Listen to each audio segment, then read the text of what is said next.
Hello guys, meron tayong ganitong details sa isang bahay na ginagawa natin ngayon. Paano natin kukunin ganitong style gamit ang spline floor generator na plug-in sa 3ds Max at yung FFD na to. Okay? Hindi ko ako ano meaning ng FFD, pero nalimutan ko na kasi tagal na kasi. So, start. Ito pala yung isa pa, yung bend. Kung paano natin gawin to, okay?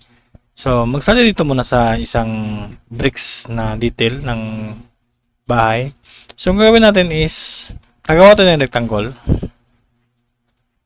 Yan. Make sure nyo naka-snap kayo. Yan, naka-on to. Yan, in settings. So, kapag sa keyboard is, press mo na yung S, mag-activate to. And then, once na nalagay mo na yung rectangle, mag-convert to ng spline. Make sure ninyo naka-select all mo. Make sure ninyo naka-corner ka para hindi siya maging bizarre ba. O smooth yung kanyang movement ng spline. Okay? And then, snap mo lang siya dyan. Yan. Actually, mali pala to. Dapat naka-straightan to.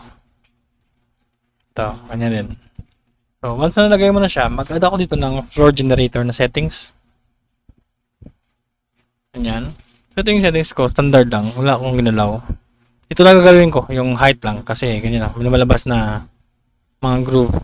21.4 ang bevel. Itong parang may ano ba? May gap or groove. Ganyan. Sorry. Nakatago pala. So, kailangan siya ilagay sa front. Yan. Tapos, make sure nyo nakasnap siya din sa wall.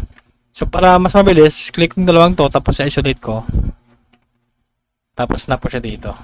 Yan. And then, alisin yung isolation. So, once na nagay mo na siya, ang gawin natin, para makuha natin ng ganitong style, mag-add ako ng FD. Ito yun. And then, activate ko siya. Yan siya, yan. Hindi mo kailangan maging perfect. Importante makuha mo yung gusto niyang detail. Yan. Ito maliit kasi itong isa eh. Sa dating dating project. Okay, so ito din, yung isang to, ganitong technique dito. So, mag-add ako ng rectangle ulit. Convert to spline.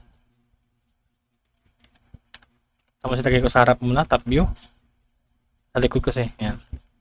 And then, ano ko na siya, Control A, gawin ko siyang corner para straight lang, ganyan. Straight pa din nga gawin mo, yan. And then, ang gawin ko dyan, kasi nakagawa na tayo ng ganito, kukopyahin ko to. Copy. Tayo ko dito, paste. So, once na nakagawa ka na ng straight, snap mo na sa pinaka-bottom part ng detail, ng drawing. And then, mag-add tayo ng bend. Ito. So, hindi pa siya, hindi pa siya nagbe-bend kasi wala pang angle, ganyan. So, sa nakita niyo medyo nag-error siya. Ayan, ganyan nangyayari. So, ang gawin natin dyan, i-top view natin siya. Palitan ko yung ang axis dito. And then, ikutin ko siya. Ganyan siya, nangyayari. So, mali pa rin. Ito X. Yan, tapos top view. Ganyan na, yun. So, once na okay ka na dyan, iikutin ko yung bend. Click ko to, para ma-activate siya. Tapos, rotate. Ito. And then, make sure nyo nakasnap to para makaikot siya, ganyan. 90 degrees lang. Negative 90 degree. Yan. Hindi pala. Sorry. Kailangan mo lang makuha yung tamang angle dito. Check nga. Ay, mali. Make sure nyo muna nakaikot to. Teka. Yung bend. Okay. Alam ko na kung bakit. Hindi kasi nakasenter itong natin. So, ang gawin natin yan, lisin ko muna yung bend. Tapos, click ko to. Affect pivot. Center ko siya. Ayan. Once na center mo na siya, doon ko na mag-add ang bend. Okay? And then, so, kanina, x-axis yun. So, kailangan natin siya ganyan. So, once na lagay mo na siya, ikutin natin. Activate ko to. Rotate. E. Yan. Teka. Ganyan na lang. Yan. So, 90 degree. Yan. Okay? So, once na nagawa mo na siya, dito ka na mag-adjust. Yan.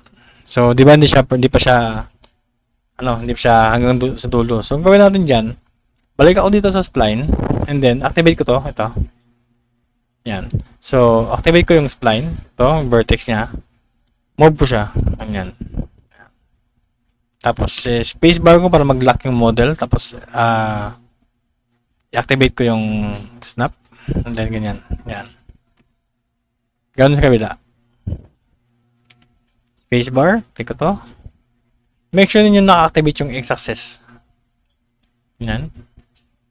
So, nakita nyo, hindi pa siya pantay. So, gawin natin, balik tayo dito. Tapos, bend. Dadagapan natin. Yan.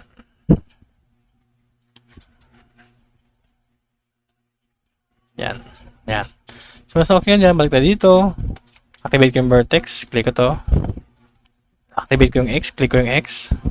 Tapos, spacebar. Yan. Hindi mo kailangan maging perfect dito. Yan. Move mo siya. Yan. There you go.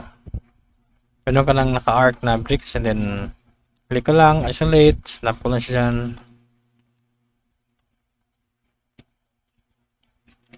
Yan.